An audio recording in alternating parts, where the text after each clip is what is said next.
Voici 10 choses que vous ne saviez pas sur la cellule. Bienvenue chez moi. Et voilà un truc amusant sur la membrane cellulaire. Dans le cas des ovules, un seul spermatozoïde traverse la membrane cellulaire.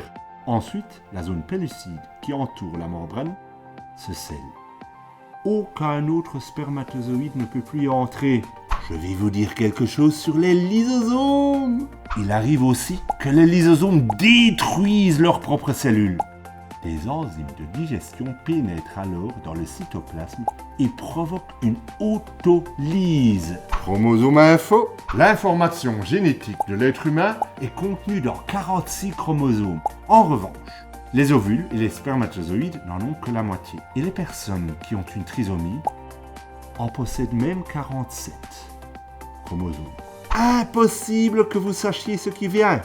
Lors de l'exocytose, la membrane des vésicules produites par l'appareil de Golgi se fond dans la membrane cellulaire pour permettre aux sécrétions de sortir par exocytose.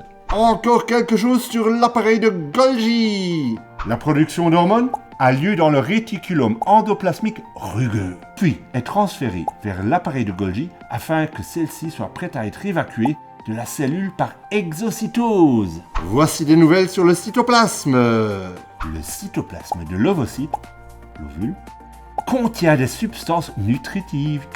Miam miam. Que dire sur les mitochondries?